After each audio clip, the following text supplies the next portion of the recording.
नमस्कार दोस्तों। गांधी व्यक्ति नहीं, एक विचारधारा है। लोग कहते हैं मजबूरी का नाम महात्मा गांधी, लेकिन आज हम आपको बताएंगे मजबूरी का नाम महात्मा गांधी नहीं, मजबूती का नाम महात्मा गांधी है। गांधी की प्रतिमा के सामने उनका भी सर झुकता है जो गांधी की तस्वीरों पर शूट आउट करते हैं। दिन भर गांधी और गोडसे के नाम पर राजनीति करने वाले भी बाहर जाते हैं तो उन्हें कहना पड़ता है कि हम गांधी के देश से आए हैं। गांधी एक ऐसा व्यक्ति, नाम या विचारधारा है जिसके सामने 20 देशों के प्रमुख सम्मान से सर झुकाते हैं। I regard myself as a soldier, though a soldier of peace. Moi, je me considère comme un soldat, quand même, un soldat de la paix. I know the value of discipline and truth.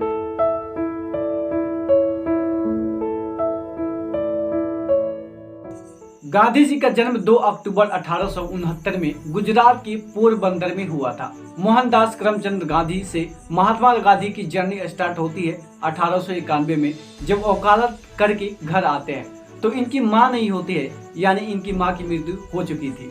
ये अपनी वकालत की practice Bombay high court से करते हैं।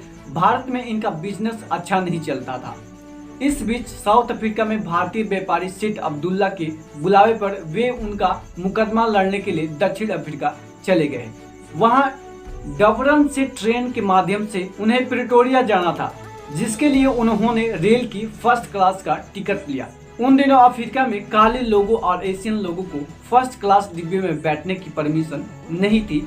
South Africa TT ने देखा कि फर्स्ट क्लास में काला आदमी बैठा हुआ है। वहां से गांधी जी को ट्रेन से बाहर फेंक अंग्रेजों ने मारा, पीटा, घसीटा, लेकिन गांधी जी कुछ नहीं बोले। इस घटना ने गांधी जी को अंदर से झकझोर दिया था, लेकिन उस समय गांधी जी ने कोई एक्शन नहीं लिया, क्योंकि सेठ अब्दुल्ला का 1 साल का कॉन्ट्रैक्ट लिए थे केस लड़ने का, और उस समय उनको पैसे की भी बहुत जरूरत थी।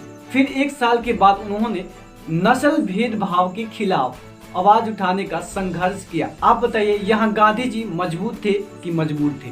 और कई इतिहासकार इस घटना को मोहनदास करमचंद गांधी की महात्मा गांधी बनने की यात्रा में महत्वपूर्ण कदम मानते हैं। इसके बाद उन्होंने अफ्रीका में नस्ल भेदभाव के खिलाफ आवाज बुलंद करने के लिए 1894 में नेशनल कांग्रेस की स्थापना की। दक्षिण अफ्रीका में नस्ल भेद के खिलाफ संघर्ष करने के बाद गोपाल कृष्ण गोखले ने उनको भारत बुलाया। गांधी जी को बोले, इंडिया में मूवमेंट लीड करो। गांधी जी 9 जनवरी 1915 को भारत लौटे और देश की स्वतंत्रता में अपना योगदान देना शुरू किया।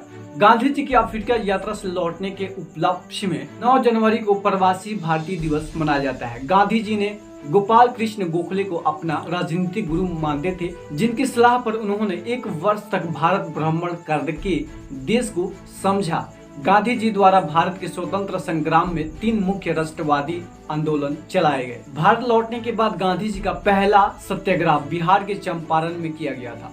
राजकुमार शुक्ल नाम के किसान के रिक्वेस्ट पर गांधी जी उत्तर भारत के नील उत्पादक किसानों की दशा देखने आए।